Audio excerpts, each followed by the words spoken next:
कभी कभी ना एक मामूली सा जॉब एडवर्टाइजमेंट भी किसी बहुत बड़ी इंडस्ट्री के काम करने का तरीका बता सकता है।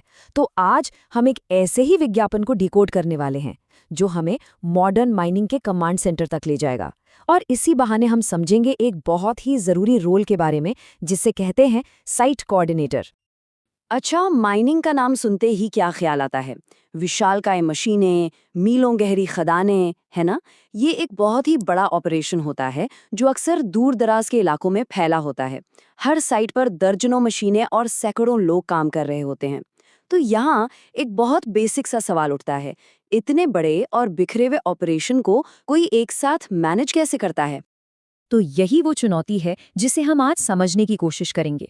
सवाल ये है कि एक कंपनी अपनी कई एक्टिव खदानों, भारी भरकम मशीनरी और वहां से लगातार आ रहे डेटा के इस पूरे जाल को एक सेंट्रल जगह से कैसे कंट्रोल करती है। आज की हमारी पड़ताल का फोकस यही है। जरा सोचिए, अगर कोई सेंट्रल कंट्रोल न हो तो क्या होगा? हर खदान एक अलग टापू की तरह काम करेगी। हेड ऑफिस तक सही जानकारी पहुंचने में घंटों या शायद दिन भी लग सकते हैं। इससे कंफ्यूजन बढ़ेगा और सही समय पर सही फैसला लेना तो लगभग नामुमकिन हो जाएगा। मतलब पूरी तरह से केओस फैलने का पक्का इंतजाम है। लेकिन इस केओस का, इस अव्यवस्था का एक तोड़ है। इंडस्ट्री ने एक ऐसा रोल तैयार किया है जिसका सिर्फ एक ही काम है, इस अफरा तफरी को ऑर्डर और क्लैरिटी में बदलना। इसे हम कह सकते हैं ऑपरेशन का सेंट्रल कमांड। साइट कोऑर्डिनेटर का मेन मकसद यही है, सेंट्रल मॉनिटरिंग को मजबूत करना। और हाँ, यहाँ एक बहुत ज़रूरी बात पर ध्यान देना होगा। ये रोल माइनिंग साइट पर नहीं बल्कि हेड ऑफिस में होता है। ये लोग फील्ड की धूल में नहीं बल्कि कंट्रोल सेंटर में बैठकर डेटा के साथ काम करते हैं। देखिए, ये एक लाइन इस पूरे रोल का सार है, नियंत्रण का एकल बिंदु। इसे ऐसे समझिए जैसे किसी खदान के लिए एक एयर ट्रैफिक कंट्रोलर हो। जैसे एक एटीसी टावर में बैठकर सभी फ्लाइट्स पर नजर रखता है और उन्हें गाइड करता है, ठीक वैसे ही एक साइट कोऑर्डिनेटर सभी माइनिंग ऑपरेशंस पर नजर रखता है और ये पक्का करता है कि सब कुछ प्लान के मुताबिक चले। तो ठीक है, ये एयर ट्रैफिक कंट्रोलर तो समझ आ गया, पर असल में ये रोज करते क्या हैं? चलिए देखते हैं कि ये सेंट्रल कमांड एक्शन में कैसा दिखता है और इनका डेली मिशन आखिर है क्या।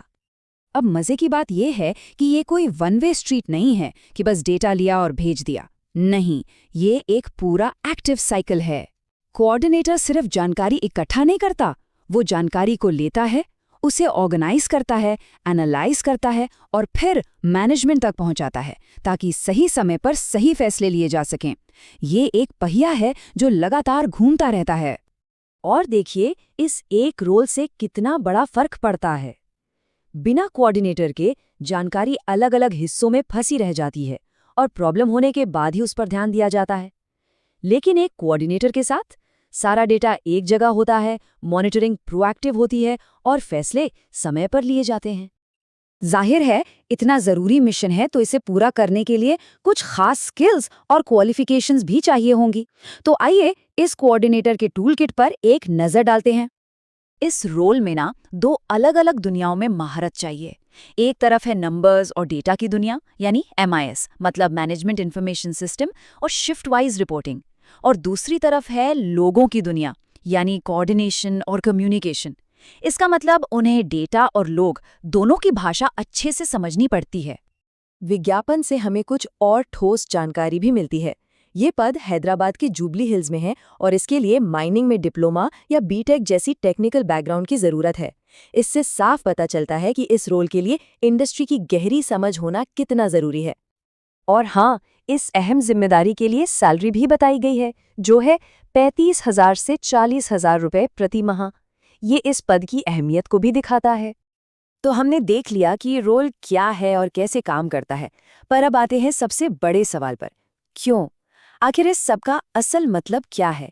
चलिए इस रोल की असली वैल्यू को समझते हैं जो डॉट्स को जोड़ने में छिपी है। तो कुल मिलाकर बात यह है कि साइट कोऑर्डिनेटर का सबसे बड़ा योगदान यही है। वो बिखरे हुए रॉ ऑपरेशनल डेटा को एक ऐसी एक्शन लेने लायक इंटेलिजेंस में बदलते हैं जिसकी मैनेजमेंट को सख्त ज़रूरत होती है। उनका काम ही वो नींव है जिस पर एक इतने कॉम्प्लेक्स इंडस्ट्री का मैनेजमेंट टिका होता है। सीधी भाषा में कहें तो वे डॉट्स को जोड़ते हैं। और यहीं पर हमारे लिए एक बड़ा सवाल खड़ा होता है, माइनिंग के अलावा आज की इस कॉम्प्लेक्स दुनिया में और कहां-कहां एक सिंगल पॉइंट ऑफ कंट्रोल की सख्त ज़रूरत है। चाहे वो हेल्थ केयर हो, लॉजिस्टिक्स हो या फिर कोई बड़ा सरकारी प्रोजेक्ट, सेंट्रलाइज्ड कोऑर्डिनेशन का ये मॉडल हर जगह काम आ सकता है। शायद अगला बड़ा इनोवेशन कोई नई तकनीक नहीं, बल्कि इंसानों और सिस्टम्स के बीच बेहतर कनेक्शन बनाना ही हो।